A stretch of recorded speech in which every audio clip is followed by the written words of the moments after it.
Good morning students. Today we are here with another topic of political science class 12 chapter second the end of bipolarity.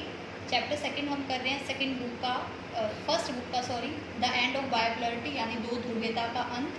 Student मैं every video जो भी होती है उसमें आपको जो इन्फॉर्मेशन है कि चैप्टर कहाँ से स्टार्ट होता है, फर्स्ट चैप्टर से कैसे कनेक्ट है, वो मैं आपको बताती हूँ कि 1945 यानी जो सेकेंड वर्ल्ड वार था उसके बाद पूरे वर्ल्ड में दो जो ब्लॉक हैं यानी दो सुपर पावर हैं वो अराइज हुई थी, जिसमें एक यूएसएसआर और दूसरा था यूएसए। इन दोनों के बीच में एक बहुत ही टकराव की सिचुएशन रही है जिसको कि कोल्ड वॉर की सिचुएशन कहा जाता है पूरे वर्ल्ड में। जो रीज़न थे उसके बाद किस तरीके से डिसइंटीग्रेशन हुआ यूएसएसआर का यानी कि सोवियत संघ का विघटन कैसे हुआ वो हम इस सेकंड चैप्टर में पढ़ रहे हैं। इस सेकंड जिसमें कि हमने रीजंस पढ़े थे कि डिसइंटीग्रेशन के क्या क्या रीज़न थे जिसकी वजह से सोवियत संघ जो है जो एक सुपर पावर थी वो किस तरीके से मतलब टूट गया या बहुत सारे देशों में जो है वो कन्वर्ट हो गया। उसके बाद जो आज का हमारा टॉपिक है वो है कॉन्सिक्वेंसेस ऑफ डिसइंटीग्रेशन।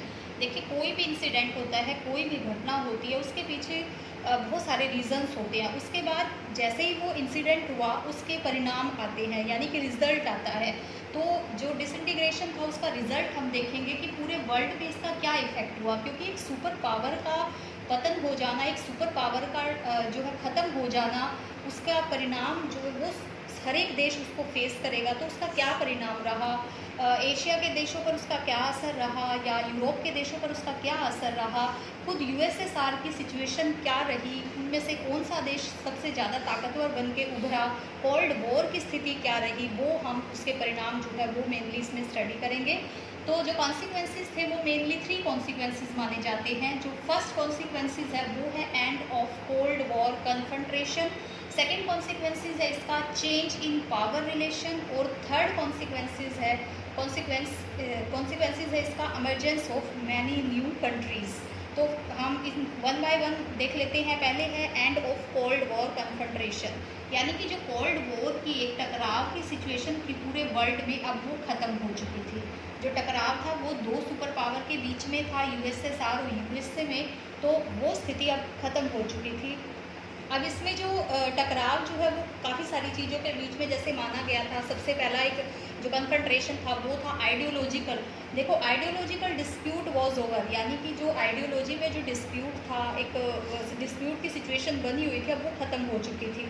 क्यों ख़त्म हो चुकी थी? जो आइडियोलॉजी कौन सी थी, जैसे कि यूएसएसआर में जो आइडियोलॉजी थी वो थी सोशलिज्म, जो समाजवादी विचारधारा थी, और यूएसए में जो आइडियोलॉजी जिसको वो फॉलो करता था वो थी कैपिटलिज्म यानी कि पूंजीवादी विचारधारा थी। अब इन दोनों में भी टकराव था, जब दो पावर्स में टकराव था तो इन दोनों में भी टकराव था, लेकिन जैसे ही यूएसएसआर का विघटन हुआ तो दोनों ही जो आइडियोलॉजिकल डिस्प्यूट था वो ख़त्म हो गया। अब किसी तरह का किसी भी मतलब दोनों ही आइडियोलॉजी में अब किसी तरह की कोई जो एक कंपटीशन था या कह सकते हैं हम जो कन्फ्लिक्ट था वो ख़त्म हो चुका था। उसके बाद देखिए स्टूडेंट जो आर्म रेस या एक्यूमुलेशन ऑफ न्यूक्लियर वेपन्स, जैसे कि दोनों ही सुपर पावर्स में जो परमाणु हथियार थे उनकी होड़ लगी हुई थी, जो मिलिट्री अलायंसेस थे वो बढ़ा रहे थे आपस में, यानी अपनी मिलिट्री पावर को एक होड़ लगी हुई थी उसमें, अब वो भी ख़त्म हो चुकी थी क्योंकि एक सुपर पावर का विघटन हो चुका था। तो ये जो कोल्ड वॉर की जो सिचुएशन थी हम कह सकते हैं कि इसके साथ कोल्ड वॉर का भी पतन हो गया, यानी कि जो शीत युद्ध था वो भी उसका भी यूएसएसआर के साथ साथ उसका भी एक तरह से हम कह सकते हैं एंड हो गया।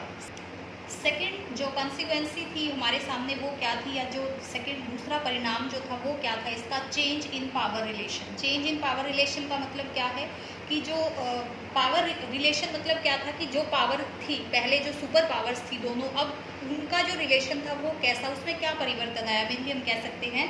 तो देखो जब कोल्ड वॉर जो ख़त्म हुआ तो वर्ल्ड के सामने पूरे वर्ल्ड में दो पॉसिबिलिटी हो सकती थी, मतलब दो संभावनाएं थी उस टाइम। कौन कौन सी पॉसिबिलिटी थी? एक तो ये पॉसिबिलिटी थी कि जो यूएसए है, यूएसए एक तो सुपर पावर बन के उभर के सामने आएगा, एक तो ये पॉसिबिलिटी थी। दूसरी जो पॉसिबिलिटी थी वो ये पॉसिबिलिटी थी कि बहुत सारे जो देश हैं जो अलग हुए हैं या पहले जो देश अलग इंडिपेंडेंट जो कंट्रीज़ हैं वो अपना अपना कोई ग्रुप बना लेंगे, और इससे वर्ल्ड में एक जो मल्टीपोलर सिस्टम होता है मल्टीपोलर सिस्टम, बहुध्रुवीय विश्व जो है वो बनकर सामने आएगा। तो दो पॉसिबिलिटी थी, जिनमें जो सेकंड पॉसिबिलिटी है वो नहीं हुई, बल्कि फर्स्ट पॉसिबिलिटी वर्ल्ड के सामने उभरकर सामने आई, यानी कि यूएसए बिकेम सुपर पावर, यानी अमेरिका जो था वो सुपर पावर बन के वर्ल्ड में सामने आया। अमेरिका का जो प्रभुत्व या वर्चस्व हम कह सकते हैं वो बना रहा, क्योंकि जो आइडियोलॉजी थी, जो कैपिटलिस्ट आइडियोलॉजी थी, उसके फॉलोवर्स उस टाइम वर्ल्ड में बहुत ज़्यादा हो गए थे। इस वजह से जो अमेरिका की जो इकोनॉमिक कंडीशन कह सकते हैं हम, या इंफॉर्मेशन टेक्नोलॉजी में जो उसकी स्थिति थी वो काफ़ी इम्प्रूव हो चुकी थी, और यूएसए जो है वो एक सुपर पावर बन गया था। उसके बाद स्टूडेंट, जैसे कि यूएसए मैंने कहा कि सुपर पावर बन गया था, उसके पीछे उसकी जो आइडियोलॉजी थी, जिस चीज़ को उसने अपनी इकोनॉमी इन्फ्लुएंस थी, यानी कि कैपिटलिज्म आइडियोलॉजी थी, वो अपने डोमिनेंट को उसने बना के रखा था। जो capitalist economy was now dominant economy, यानी कि जो कैपिटलिस्ट पूंजीवादी अर्थव्यवस्था थी वो अब अपना प्रभुत्व बना के रख रही थी। जो बहुत सारे जो देश आज़ाद हुए थे, जो यूएसएसआर में जब विघटन हुआ, उसमें से जो बहुत सारे देश निकल के सामने आए थे, तो बहुत सारे देशों ने कैपिटलिज्म को फॉलो किया, यानी कि पूंजीवादी विचारधारा को उन्होंने फॉलो किया। और इसमें हेल्प की जो इंटरनेशनल ऑर्गेनाइजेशंस थे, बहुत सारी संस्थाएं थी, जैसे कि वर्ल्ड बैंक था या आईएमएफ, इंटरनेशनल मॉनेटरी फंड था, उन्होंने क्या किया, इसमें काफ़ी अच्छा रोल प्ले किया। और जो देश आज़ाद हुए थे उन्होंने हर तरीके से हेल्प की, यानी जैसे जो लोन दिया, उनको लोन प्रोवाइड किया। लोन प्रोवाइड कराने के साथ साथ जो मनी ट्रांजैक्शन का वर्क था, उनको मनी प्रोवाइड करने का काम था, वो भी वर्ल्ड बैंक और आईएमएफ जैसे ऑर्गेनाइजेशंस ने किया। तो इस वजह से जो पावर रिलेशन में एक काफ़ी चेंज देखने को मिला, यानी कि पावर किस तरीके से कन्वर्ट हुई, कैसे यूएसए के पास जो है वो सारी पावर चली गई और बहुत सारे देशों ने उसको फॉलो किया। तो ये भी कंडीशन, ये भी परिणाम जो है यूएसएसआर के डिसइंटीग्रेशन का देखने को मिलता है। थर्ड जो कॉन्सिक्वेंस है, यानी कि जो तीसरा परिणाम निकल के सामने आया, वो बहुत important, emergence of many new countries, यानी बहुत सारे देशों का अराइज हो जाना। जैसे कि हमने देखा कि डिसइंटीग्रेशन जब हुआ तो बहुत छोटे छोटे बहुत सारे देश जो है वो आज़ाद हुए, उन्होंने अपनी अपनी एक विचारधारा अपनाई, मतलब अब एक आइडियोलॉजी फॉलो की। अब वो नहीं चाहते थे कि हम सोशलिज्म, यानी जो सोशलिस्ट आइडियोलॉजी है उसी में बंधे रहें या वन पार्टी रूल को ही रखें, मतलब अपना अपना जो एक सिस्टम था वो सबने बनाकर रखा। इसमें काफ़ी सारे जो देश थे, जैसे कि बाल्टिक रीजन मैंने प्रीवियस वीडियो में आपको बताया था, बहुत सारे देश इसमें आते थे।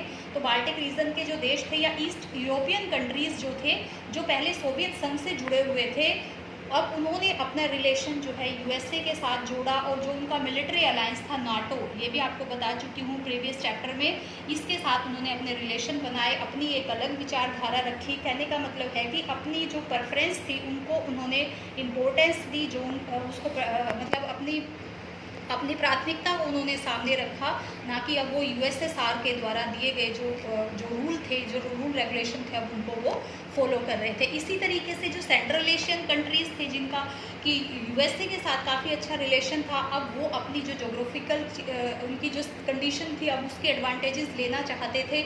इस वजह से उन्होंने अब यूएसए से रिलेशन अपने ख़त्म करके अपने रिलेशंस को रशिया और चाइना के साथ बढ़ाकर रखना चाहा।